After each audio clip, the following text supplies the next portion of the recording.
ओम नमः शिवाय। प्रिय दर्शकों, मैं संध्या कक्कड़ वेलकम करती हूँ आप सभी का अपने यूट्यूब चैनल में। सबसे पहले तो आप सभी को नए साल की बहुत-बहुत शुभकामनाएँ।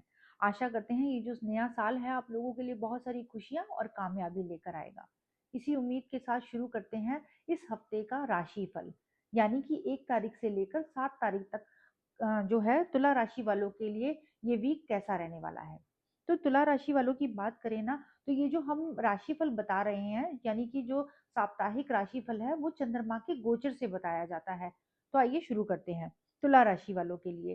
तुला राशि के लिए ना जो चंद्रमा का गोचर है ना, आपके 8th हाउस से रहने वाला है, यानी कि 8th हाउस में चंद्रमा का गोचर रहेगा। तो यहाँ पर जो साल की शुरुआत है, इस हफ्ते की शुरुआत है ना, काफ़ी ज़िम्मेदारियों से रह सकती है। आप जो है ना थोड़े ओवर थिंकिंग कर सकते हो, ओवर स्ट्रेस में रह सकते हो, यानी कि आपके ऊपर जो है ना थोड़ा-सा बर्डन आपको महसूस हो सकता है। लेकिन वीक के स्टार्टिंग से ही आप देखोगे कि कहीं न कहीं भाग्य का सपोर्ट आपको ज़रूर मिलेगा। कोई ना कोई रुका हुआ काम जो है ना, जो पेंडिंग काम है, उसके पूरे होने के काफ़ी अच्छे चांस बनेंगे। इस टाइम पर आपको पिता का, गुरुओं का या फिर स्पिरिचुअल गुरुओं की गाइडेंस मिलने के भी चांस यहाँ पर बनेंगे। यहाँ पर आप देखोगे आपकी धार्मिक यात्राएँ हो सकती हैं, ट्रैवलिंग आप कर सकते हो, तो भाग्य का सपोर्ट इस वीक में आपको ज़रूर मिलेगा। वीक के मिड में आप देखोगे ना आपका पूरा फ़ोकस जो है ना अपने करियर पर रहने वाला है। करियर में कुछ ना आप बदलाव भी कर सकते हो, कुछ ना कुछ चेंज कर सकते हो। आपका फ़ोकस अपनी पब्लिक इमेज को स्ट्रॉन्ग करने पर होगा और उसमें आप काफ़ी सक्सेसफुल भी रहने वाले हो। लेकिन चंद्रमा का जो गोचर है ना, जब आपके 11th हाउस में रहेगा तो वहाँ पे ऑलरेडी केतु देव का गोचर रहने वाला है। तो यहाँ पर कहीं न आप लोगों को थोड़ी-सी सावधानी रखने की ज़रूरत होगी। आप कोशिश करें इस टाइम पे ना इमोशंस में ना बहें। इमोशंस में आकर किसी से भी अपने जो है ना सीक्रेट शेयर ना करें, नहीं तो आपको प्रॉब्लम आ सकती है। यानी कि आपको इस टाइम पर ना किसी पर भी आँख बंद करके भरोसा नहीं करना चाहिए।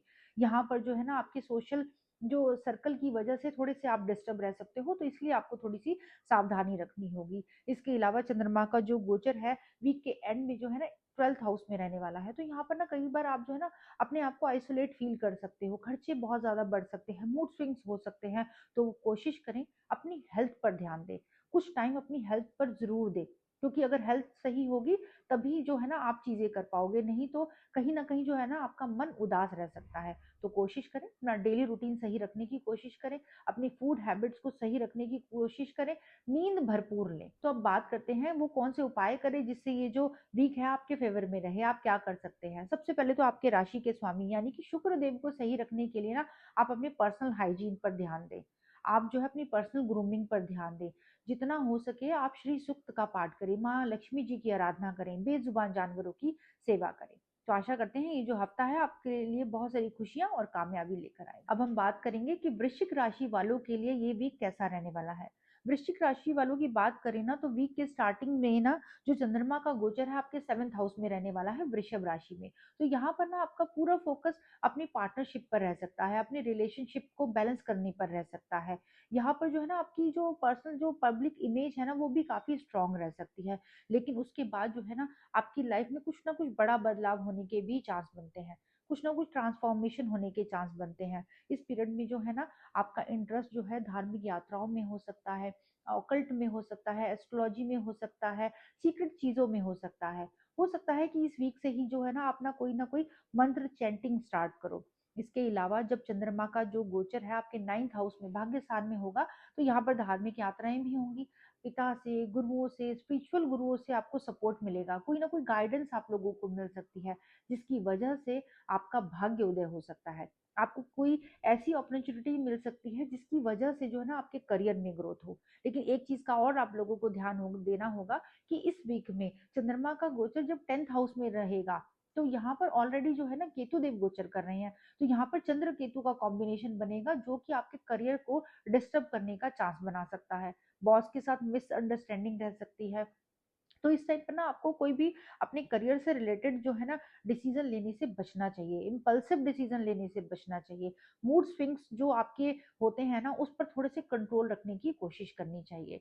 तो ये जो वीक है आपके फेवर में रहे, आप लोगों को कुछ उपाय जरूर करने चाहिए। सबसे पहले तो आप लोगों को अपने राशि के स्वामी यानी कि आप लोगों को मंगल देव की आराधना करनी चाहिए, यानी कि आप लोगों को हनुमान चालीसा का पाठ करना चाहिए। आप लोगों को पानी ज़्यादा से ज़्यादा पीना चाहिए। ट्रैवलिंग करते वक़्त ना थोड़ी सावधानी आप लोगों को ज़रूर रखनी चाहिए। कोशिश करें जो अपना डेली रूटीन है उसको सही रखें, धर्म से जुड़े रहें, बेज़ुबान जानवरों की सेवा करें। तो आशा करते हैं ये जो हफ्ता है आप लोगों के लिए बहुत सारी खुशियाँ और कामयाबी लेकर आएगा। अब बात करेंगे कि धनु राशि वालों के लिए ये वीक कैसा रहने वाला है। धनु राशि वालों की बात करें ना तो चंद्रमा का जो गोचर है वीक के स्टार्टिंग में ही आपके 6th हाउस में रहेगा। तो यहाँ पर जो है ना आपके थोड़े मूड स्विंग्स हो सकते हैं, काम का प्रेशर आप लोगों के ऊपर वीक के स्टार्टिंग से ही रह सकता है। तो इस टाइम पर ना थोड़े से अपनी हेल्थ पर भी थोड़ा सा ध्यान दें। इसके अलावा जब चंद्रमा का जो गोचर है आपके 7th हाउस में रहेगा, यहाँ पर जो है ना ऑलरेडी गुरु गोचर कर रहे हैं, तो ये जो टाइम है ना एक तरीके से गज केसरी योग का निर्माण भी करेगा। तो यहाँ पर इस टाइम आपकी जो पब्लिक इमेज है वो काफी स्ट्रांग रह सकती है। पार्टनरशिप से आपको बेनिफिट हो सकते हैं। आप अपने पार्टनर के साथ काफी इस टाइम को ना एंजॉय करने वाले हो सकते हो। घूमने फिरने की आपकी प्लानिंग हो सकती है। आपके रिलेशनशिप में जो है ना अट्रैक्शन भी होगी, बॉन्डिंग भी बहुत अच्छी रह सकती है। तो ये वाला जो टाइम है ना वीक के मिड का टाइम, तो आप लोगों के लिए सपोर्टिव रहेगा। लेकिन इसके बाद जो है ना चंद्रमा का गोचर आपके 8th हाउस से रहेगा। तो यहाँ पर कहीं ना अचानक बदलाव आपकी लाइफ में रह सकते हैं, क्योंकि ये जो टाइम है इस वीक में आपके ट्रैवलिंग के भी बहुत ज्यादा योग बनते हैं। तो आप लोगों को ना ट्रैवलिंग से रिलेटेड थोड़ा सा अलर्ट रहने की जरूरत होगी। यानी कि आप जब भी ट्रैवल कर रहे हो, कोई भी धार्मिक यात्रा कर रहे हो, उस समय आप लोगों को थोड़ा सा सावधान रहने की जरूरत होगी। इस टाइम पर आप अपनी खाने पीने की चीजों को लेकर थोड़े से अलर्ट रहें, ट्रैवल करते वक्त अलर्ट रहें। आप आंख बंद करके ना किसी पे भी ट्रस्ट ना करें, कोशिश करें अपने आप पर थोड़ा सा भरोसा रखें, अपने ऊपर भरोसा रखें। अपने जो सीक्रेट्स है इमोशंस में आकर ना किसी से भी शेयर ना करें, नहीं तो वो जो सीक्रेट है ना आप उसकी वजह से प्रॉब्लम में आ सकते हो। तो इस चीज का आप लोगों को ध्यान रखना होगा। लेकिन वीक के एंड में जो है ना आप लोग काफी जो अपने आप को अच्छा महसूस कर सकते हो। आप अपने करियर वाइज जो है ना कुछ इंपॉर्टेंट डिसीजन भी ले सकते हो। तो जो वीक का एंड है ना वो काफी आपके फेवर में रह सकता है। तो अब हम बात करेंगे कि वो कौन से उपाय करें जिससे ये जो हफ्ता है आप लोगों के फेवर में रहे। आप क्या कर सकते हैं? सबसे पहले तो आप लोगों को अपनी राशि के स्वामी यानी बृहस्पति देव को सही रखने के लिए ना आप लोगों को पीपल के पेड़ की सेवा करनी चाहिए। आप लोगों को विष्णु सहस्त्र नाम का पाठ करना चाहिए। बेजुबान जानवरों की सेवा करनी चाहिए। तो आशा करते हैं ये जो हफ्ता है आप लोगों के लिए बहुत सारी खुशियां और कामयाबी लेकर आएगा। ओम नमः शिवाय। अगर आप अपनी कुंडली को एनालाइज कराना चाहते हैं तो आप नीचे दिए गए नंबर पर मैसेज करके डिटेल ले सकते हैं और अपनी पर्सनल कंसल्टेशन बुक कर सकते हैं। ओम नमः शिवाय।